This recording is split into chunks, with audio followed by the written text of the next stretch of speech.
Hello everybody and welcome to the video.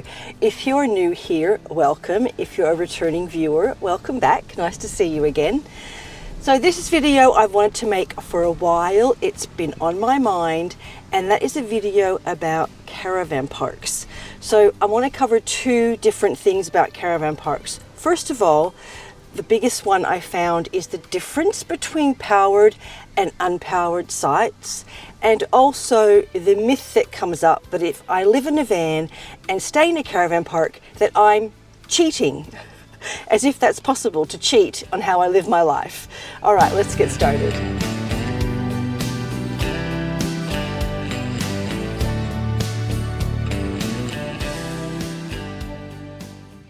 All right, let's start by covering this myth that if you live in a van, you can't stay at a caravan park. That if you live in a van, you should always be free camping, or boondocking as they call it in the North America. I don't know why people think that. It's my life and I can do whatever I want, and it's your life and you can do whatever you want.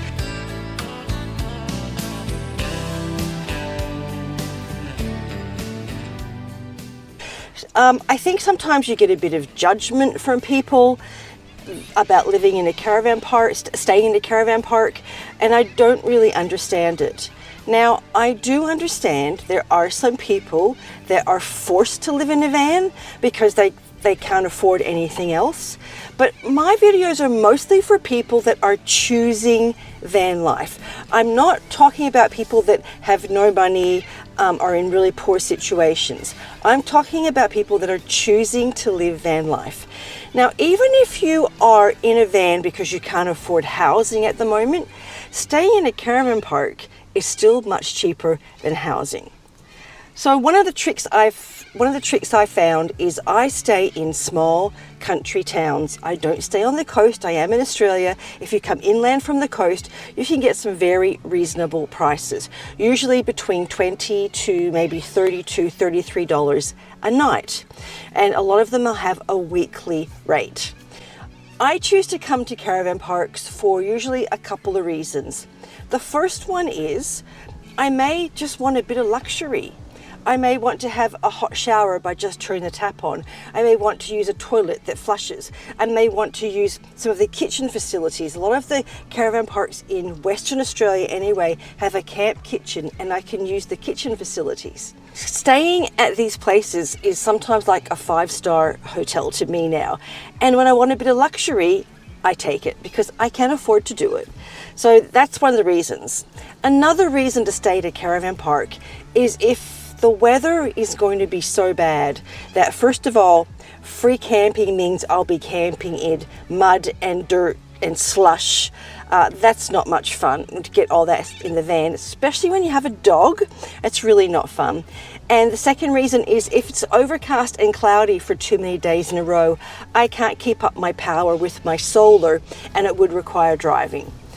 I generally find in the winter, when it's really cold and rainy, I prefer to stay at a caravan park. It might be for like a couple of weeks at a time, but I'm there for comfort. I can run my electric heater as much as I want.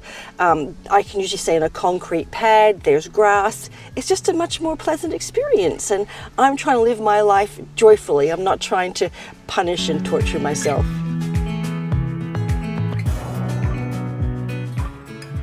The other seasonal thing is in summer when it's really hot. I will stay at a caravan park so I can plug in my air conditioner into the mains power, and then I can run that again as much as I want and just be comfortable.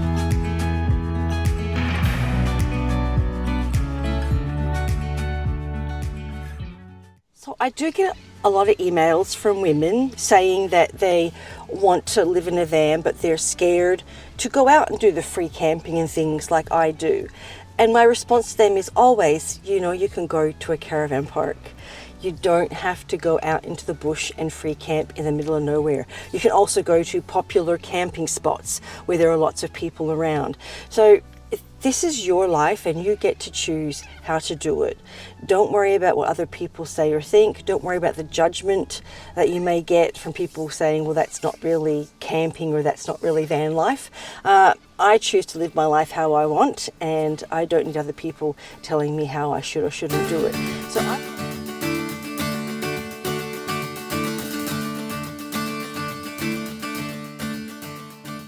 So I probably stay at caravan parks. I would say it depends on where I am and the season, but maybe around 50% of the year I will stay in caravan parks.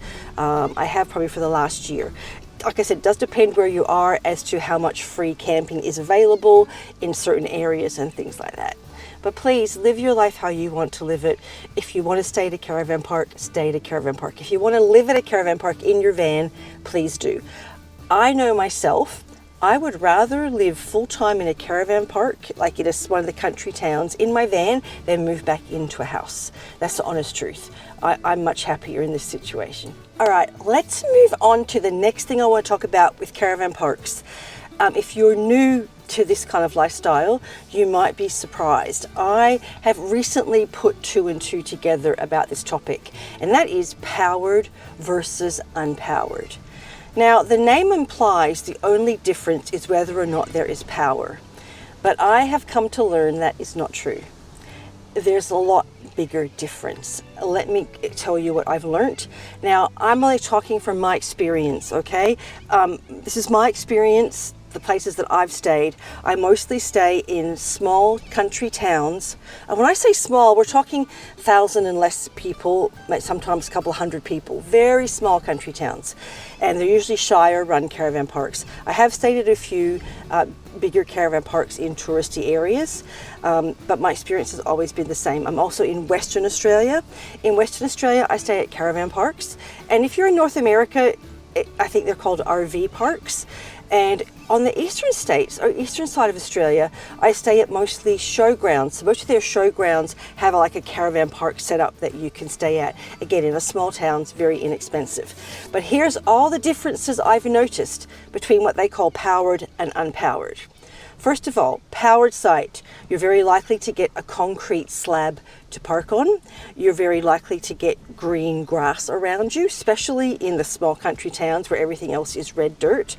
You're likely to be very close to the amenities, such as the toilets, showers, laundry, kitchen, and it's likely to be a very even flat site. Unpowered is the opposite. On the powered site, you have power and water hook up normally. On an unpowered site, yes, you don't have power. You very often won't have water. You will be a long way from the amenities. I've had to walk quite a way sometimes to get to the toilet. You're likely to be camping on dirt, sand, gravel, something like that. No green grass. It's likely to be very uneven. You're very lucky to get a flat surface.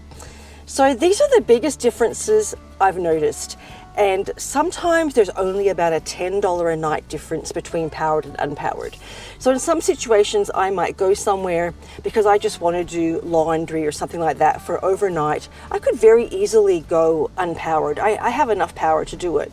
But for the extra $10, I want to pay for being closer to the amenities, having green grass, having a concrete slab, that kind of thing.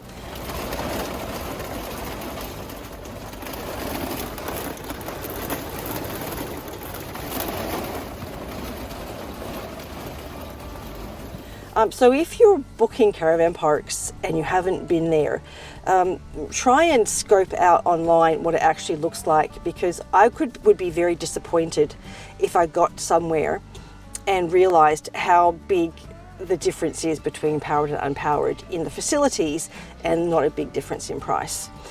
To me, it almost feels like a class system. Powered is upper class, unpowered is lower class. That's how I feel they're treating you. I really do.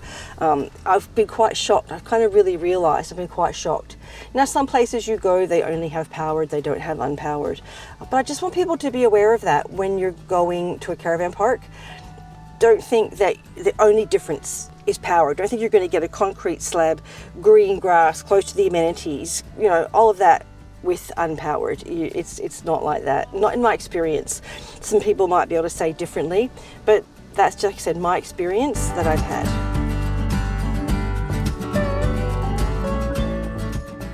I have been living in a van and doing van life for coming up to 5 years now. And I've learnt to really trust what I feel I need, not to worry about other people's judgments, just to go with what I need to live my life joyfully, and you should do the same. Please enjoy your life. Living in a van does not mean you have to be driving and traveling all the time. It doesn't mean you have to be camping for free and not spending any money. If you can afford it, you can stay at really nice caravan parks. The one I'm at now has to be the nicest caravan park for $31 a night. It is like a 5-star amenities. I'm really impressed with it. So yeah, please learn to listen to what your needs are. And I used to beat myself up in the beginning. I'm like, oh, I'm going to go to a caravan park. That's not how to do van life. And now I'm kind of like, I want to stay at a caravan park for 3 days. I'm going to. Thank you for watching, everybody. I hope this helped. If it helped, give it a thumbs up, and I will see you on the next one. Bye.